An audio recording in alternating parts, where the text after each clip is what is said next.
The gentle morning sunlight streams through the window, softly illuminating my face. As usual, I wake up before the alarm clock rings. Even at 62, the habit from my 30 years as a high school teacher is hard to shake off. "Good morning, Eleanor," my husband George greets me with a sleepy voice from beside me. At 65, he still maintains his early rising habit from his days as a police officer, even after retirement. "Good morning, George." "Another beautiful day," I smile in response as I get up from bed. I open the curtains and take in the morning view of Cedarville, Ohio. It's a small college town of about 4,000 people, but it exudes a peaceful atmosphere with its lush greenery. As I prepare breakfast, I mentally organize today's schedule. Our son Mike and daughter-in-law Sarah are heading off to work, so we'll be looking after our 2-year-old grandson, Jacob. Mike is busy as a researcher at a major pharmaceutical company, while Sarah works at a local real estate agency. Helping the young couple balance work and childcare is one of the joys of being grandparents. "George, don't forget we're watching Jacob today," I remind him. "Oh, of course. I'm looking forward to it." George looks up from his newspaper with a smile. Taking care of our grandson has become one of our greatest pleasures in life. After breakfast, I take a walk around the neighborhood. I exchange greetings with neighbors along the way. "Good morning, Eleanor." Early as always, I see, Mrs. Johnson calls out while tending to her garden. "Good morning, Linda." "Your garden looks lovely," I reply. "Thank you. I'm planning to sell some of these flowers at the church bazaar," she says.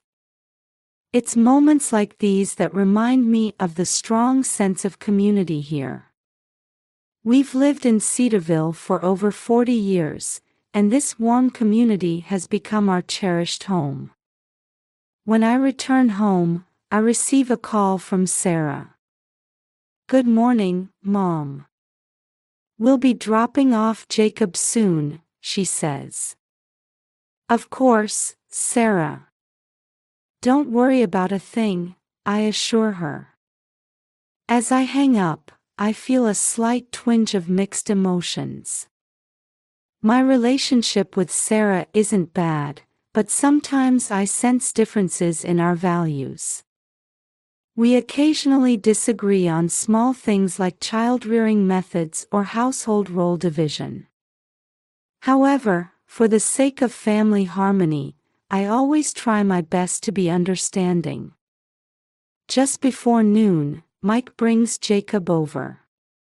"Mom, thanks again for today. We'll pick him up in the evening," he says. "All right, Mike. Take care," I reply. As I embrace Jacob, I feel warmth spread through my heart at my young grandson's innocent smile. "Grandma." Jacob laughs gleefully, throwing his arms around my neck. In the afternoon, while playing with Jacob in the garden, some neighborhood children join us. The sound of children's laughter fills the air, creating a peaceful atmosphere.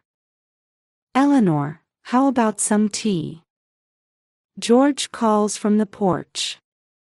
"Thank you, George," I reply gratefully. We sit on the porch, watching our grandson and the neighborhood children play, enjoying a tranquil moment together. Our retirement life is filled with these small moments of happiness. In the evening, when Mike comes to pick up Jacob, he looks a bit tired. "What's wrong, Mike? Is something bothering you?" I ask, concerned. "Oh, it's nothing, Mom. just busy at work." He trails off. I'm a bit worried about my son's demeanor, but I decide not to press further. The young couple must have their own concerns. As I lie in bed that night, I reflect on the day. Even in our peaceful daily life, I sense small worries and changes affecting each family member. I wonder what tomorrow will bring as I quietly close my eyes. After finishing my morning routine, I was waiting in the living room for Jacob to arrive. Mike's tired appearance yesterday was still on my mind, and I thought I'd try to have a more detailed conversation with him today. Outside the window, the soft early summer sunlight gently illuminated the streets of Cedarville. Suddenly, the doorbell rang. Looking at the clock, I realized it was too early for Mike to arrive. I wonder who that could be, I thought as I headed towards the door. When I opened the door, 2 police officers were standing there. One was a man in his 50s, and the other was a younger woman in her 30s. They were both in uniform, but something felt off. "Good morning, Mrs. Thompson. We're here to discuss a matter with you," the older officer said. "Yes, what can I help you with?" I asked, feeling a bit tense. "Can we talk inside?" the young female officer asked. There was a hint of urgency in her voice that I found unsettling. I led them into the living room. As I gestured for them to sit on the sofa, they settled down with a somewhat uneasy air. "We're here on a rather delicate matter," the older officer began. His expression was grave. "What's happened?" I asked, feeling anxious. "An arrest warrant has been issued for your grandson, Jacob Thompson." The moment I heard those words, my mind went blank. "What? What did you say?" My voice rose involuntarily. Surely there must be some mistake. "Jacob is only 2 years old," I said, desperately trying to make sense of the situation. The older officer cleared his throat and said, "We understand that this is an unusual situation. However, we have our orders." Confusion and questions were swirling in my mind. An arrest warrant for a 2-year-old child. How could that be possible? Even when George was in the police force, I'd never heard of anything like this. What exactly is he being charged with? I asked, trying to maintain my composure. The young female officer answered, "We can't disclose the details, but we have information suggesting involvement in a serious economic crime."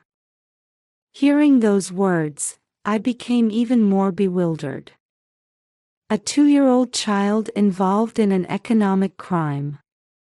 It made absolutely no sense. This must be a mistake. Jacob is truly just a 2-year-old child. He can't even count money by himself, let alone commit an economic crime, I explained desperately. The 2 officers exchanged glances. I sensed something akin to nervousness in their demeanor. "Mrs. Thompson, we understand the unusual nature of this situation. However, we have orders from above." The older officer began, but the younger one interjected. "Actually, there is a way to resolve this situation," she said. I listened intently. "If you pay bail, we won't need to take Jacob into custody," the young officer explained. "Bail? How much?"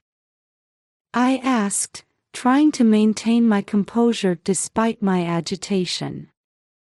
$100,000. I gasped when I heard the amount. $100,000.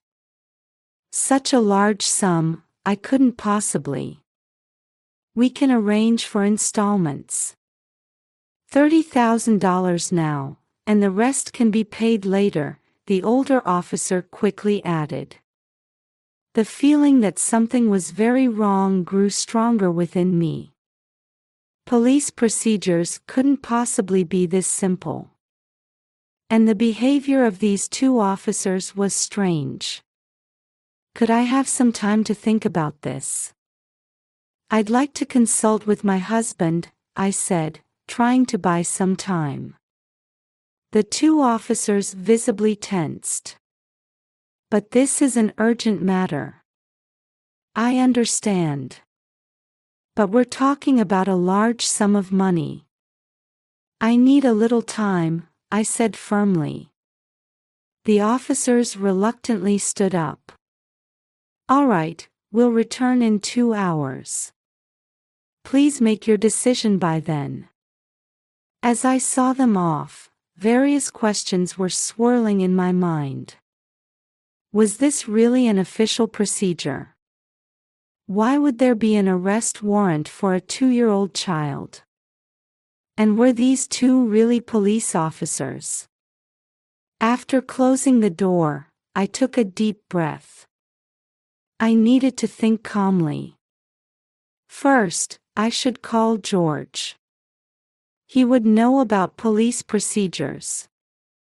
And I needed to contact Mike and Sarah too. As I reached for the phone, I felt a sense of unease along with a premonition that something big was about to happen. I let out a deep sigh as I hung up the phone. My conversation with George had made the abnormality of this situation even clearer. Eleanor, listen carefully. George's voice had maintained its usual calm. First of all, it's almost impossible for an arrest warrant to be issued for a 2-year-old child. Also, the police would never directly demand bail money. This is most likely a scam. Recalling George's words, I started jotting down notes.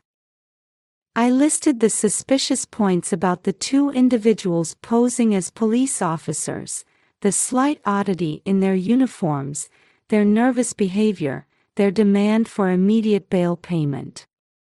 As I wrote each point down, it became increasingly clear how many suspicious elements there were. Looking out the window, I saw Mrs. Johnson working in her garden. She might have noticed something. I went out to the garden and called out to her over the fence. Linda, do you have a moment? What is it, Eleanor? Is something worrying you? Mrs. Johnson approached, taking off her soil-covered gloves. I briefly explained the situation. Mrs. Johnson's expression changed to one of surprise and concern. Oh my, what a terrible thing. She frowned. Come to think of it, I did see an unfamiliar car parked earlier. It looked like a police car, but something seemed off about it. My heart raced at this information. What kind of car was it? Mrs. Johnson provided me with details. The make, color, even part of the license plate number. I hurriedly wrote it all down. Thank you, Linda. This is very helpful. Back in the house, I tried calling Mike. But there was no answer. I left several messages on his voicemail, but received no response. Anxiety spread through my chest. Next, I tried calling Sarah, and she answered immediately. What is it, Mom? There was an odd uneasiness in Sarah's voice. Sarah, something serious has happened. It's about Jacob. As I began to explain the situation, Sarah's reaction was strange. Rather than surprise or concern, I sensed something more like panic. I see. But Mom, shouldn't you just do what the police say? I felt uneasy about those words. The normal Sarah would have been much more agitated. Sarah, do you know something about this? No. Nothing. Her voice was trembling. Sorry, Mom. I'm at work right now. I'll call you back later. The call ended. Various questions swirled in my head. Sarah's behavior was clearly unusual. Was she hiding something? Looking at the clock, I realized it was almost time for the fake officers to return. I hurriedly began my preparations. I went over the response methods George had taught me and prepared to gather evidence. I slipped a small voice recorder into my pocket and made sure my phone camera was ready. The doorbell rang. I took a deep breath and headed for the door. In my mind, I organized all the information I had gathered. The suspicious points about the fake officers, Mrs. Johnson's testimony, Sarah's strange reaction.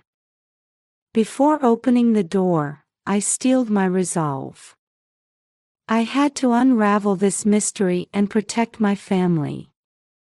For the sake of my grandson Jacob, and for the truth. As I placed my hand on the doorknob, I whispered quietly, "Now, let's reveal the truth."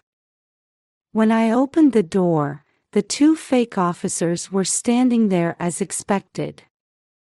"Mrs. Thompson, have you made your decision?" the older man asked, unable to hide his impatience. Maintaining a facade of calm, I replied, "Yes, I've thought it over. But could you please show me the official warrant?" The two visibly flustered, exchanging glances. "Well, that's..." The younger woman stammered. "And I'd like to see your police badges as well," I said firmly. "We apologize, but we didn't bring them today." "I see. In that case, let me call the station to confirm," I said, reaching for my smartphone. The two panicked. No, that won't be necessary," the older man hurriedly tried to stop me. We'll be leaving now." With that, they hastily departed. I watched their retreating figures with a cold gaze. As I closed the door, I felt my heart racing. This gave me near certainty. But I still didn't have the full picture. That night, I received a call from Mike. "Mom, what's going on? I had a bunch of missed calls from you." I explained the situation. Mike's voice trembled with surprise and anger. "What in the world?" "I'm coming home right away, Mom." After hanging up, I was pondering if I had overlooked anything. That's when I noticed Sarah's smartphone on the living room table. She must have forgotten it in her haste to leave earlier. I hesitated. It's not right to invade someone's privacy. But now, our family's safety was at stake. Taking a deep breath, I picked up the smartphone. When I swiped the screen, it wasn't locked. Looking at the recent call history, I noticed frequent interactions with an unknown number. I pressed one of them, and a voicemail played. "Sarah, proceed as planned. I'll wipe out your debt. This is your chance to outsmart your husband and in-laws." I trembled at the man's voice. Was this the beginning of it all? But why would Sarah do such a thing? I heard the front door open. Mike had returned. "Mom, I'm home." Mike's voice was a mix of exhaustion and worry. After I explained the situation in detail, Mike's expression clouded. "Sarah, what on earth are you thinking?" Just then, the doorbell rang. When we opened it, Mr. Wilson from across the street was standing there. "Eleanor, I'm sorry for coming at this hour. But I think you should see this." What he handed over was footage from a security camera. It showed the fake officers in a secret meeting with Sarah. I thought this looked strange, so I checked it out. Don't you think this is odd? We were speechless. The evidence was clear. At that moment, the front door opened, and Sarah walked in. Her expression froze. "Sarah, can you explain this?" Mike's voice was low, controlled. Sarah collapsed to the floor. "I'm sorry. I'll tell you everything." Her confession began. She revealed her gambling addiction and the massive debt she had accumulated. She spoke of her struggling marriage and her jealousy over Mike's dependence on his parents. Finally, she admitted to being coerced into this scheme by debt collectors who were threatening her. "But I didn't really want to do it. Deceiving my family." Sarah's voice trembled. Mike let out a deep sigh. "Why didn't you talk to me? We could have solved this together." I watched the two of them with mixed emotions. Anger and sadness, but also a bit of relief. At least now, the truth was out in the open. "Well, let's report this to the police," I said quietly. "The real police, this time." With those words, the atmosphere in the room seemed to lighten a bit. A long night was coming to an end. Difficult times lay ahead, no doubt. But now that we knew the truth, we could surely overcome this trial as a family. Looking out the window, I could see the first light of dawn peeking through. It was the start of a new day. And the beginning of a new chapter for our family. As the morning sun began to softly illuminate the room, we heard the sound of police sirens approaching. The real police had arrived. We went out to the front door to greet them. "Thompson family, we apologize for the delay," Detective Johnson, a veteran officer, addressed us. "Please tell us the details of what happened." We took turns explaining the events of the past few days. Sarah's confession, Mr. Wilson's security camera footage, and the actions of the fake police officers. Detective Johnson listened intently with a serious expression. "I see, I understand the situation now," the detective nodded. "Actually, we've been seeing an increase in these types of scams recently. The perpetrators try to exploit family bonds to fraudulently obtain money. In this case, they targeted a 2-year-old child." Hearing those words, we once again realized the gravity of the situation. The unrealistic scenario of an arrest warrant for 2-year-old Jacob was a trap designed to cloud our judgment. "Sarah," the detective gently addressed her. "Your cooperation will be key to solving this case. Can you help us catch the culprits?" Sarah nodded through her tears. Yes, I'll do anything. I don't want to lie anymore. A few hours later, the fake police officers were arrested. They were part of an organized fraud group that used tactics to extort money by exploiting family vulnerabilities. They had used Jacob's name simply because he was the youngest family member. The sheer absurdity of it had the effect of confusing the victim's judgment.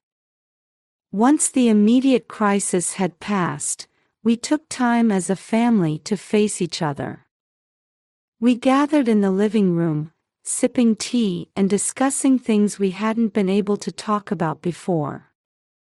Sarah, why didn't you come to us sooner? Mike asked quietly. Sarah answered with her head bowed, I was ashamed. Your parents are so wonderful, and I felt like I was a failure as a wife. So I escaped into gambling. I took Sarah's hand. You're not a failure as a wife, dear. Everyone has their own struggles. What's important is that we overcome them together. Mike nodded in agreement. That's right, Sarah. You don't have to bear this burden alone. From now on, let's talk about everything. Sarah's eyes welled up with tears at those words. I'm so sorry. Thank you. We spent a long time talking. About our feelings, our future life, and about Jacob. Slowly but surely, I could feel our family bonds being repaired. A few days later, our neighbors gathered to throw us a small party. Eleanor, you've been through quite an ordeal, Mrs. Johnson said gently. We made it through thanks to everyone's help, I replied, filled with gratitude. Mr. Wilson approached us too. I'm glad that footage was useful. If you ever need anything, just let me know. I felt a warmth in my chest, touched by the kindness of our community. In the middle of the party, Jacob came running to me. Grandma. As I picked him up, I found myself tearing up. We had all come together as a family to protect this child. That night, I stepped out into the garden alone to look at the stars.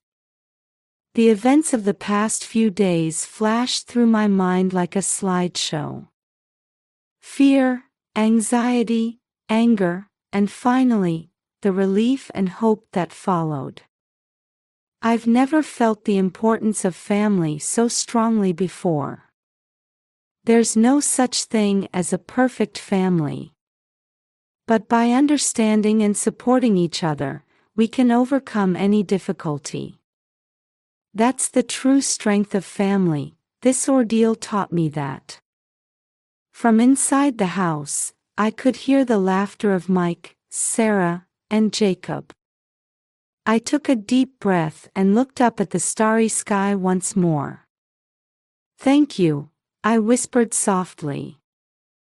I'm not sure who I was thanking, but a definite feeling of gratitude spread through my chest. Tomorrow, a new day begins again.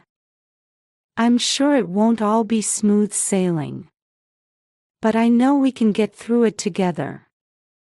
As a family, and as members of this warm community. I quietly returned to the house. It